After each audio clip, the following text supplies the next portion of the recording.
আসসালামু আলাইকুম। নিশ্চয়ই সবাই ভালো আছেন। আলহামদুলিল্লাহ আমিও ভালো আছি। আজকে বলবো জীবন উপকরণ। ধর্মপরায়ণ মানুষের জন্যে পরিশ্রমলব্ধ সম্পদ উত্তম নেয়ামত। হালাল উপার্জন করা ফরজ।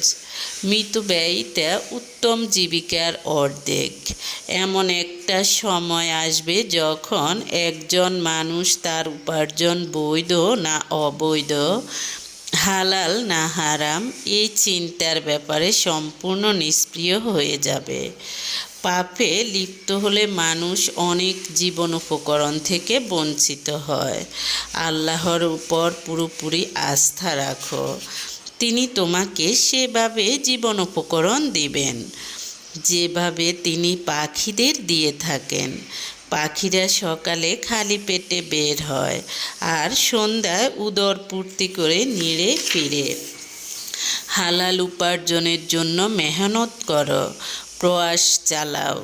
এটা একটা গুরুত্বপূর্ণ কাজ, অর্থাৎ ওয়াজিব।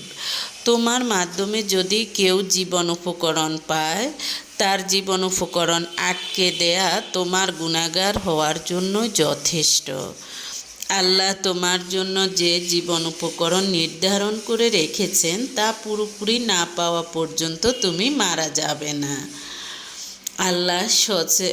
আল্লাহ সম্পর্কে সচেতন থাকো এবং রিজিক সংগ্রহে সৎ পন্থা অনুসরণ করো। একদা নবীজি সাল্লাল্লাহু আলাইহি সাল্লাম তার সাহাবীদের সাথে বসেছিলেন। তখন একজন শ্রমিক তাদের পাশ দিয়ে চলে গেল। উপস্থিত সাহাবীরা মন্তব্য করলেন, হায়, এর মেহনত যদি আল্লাহর পথে হতো তাহলে কতই না ভালো হতো। নবীজি সাল্লাল্লাহু তাদের মন্তব্যে সংশোধনী দিয়ে বললেন, যদি তার এই মেহনত তার সন্তানের লালন পালনের জন্য হয় তাহলে সে আল্লাহর পথেই কাজ করেছে।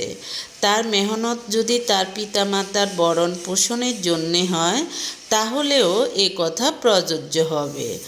অন্যের কাছে ভিক্ষা যাতে করতে না হয় সে উদ্দেশ্যে সে যদি মেহনত করে থাকে তাহলেও সে আল্লাহর পথেই কাজ করছে।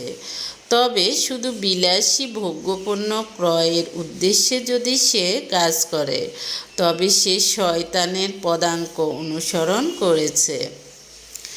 তাই কঠোর পরিশ্রমে অর্জিত খাবারই শ্রেষ্ঠ তৃপ্তিদায়ক খাবার। সৎ অন্ন ও সৎ ও পরিশ্রমলব্ধ জীবিকা সংগ্রহকারীরাই আল্লাহর প্রিয় পাত্র।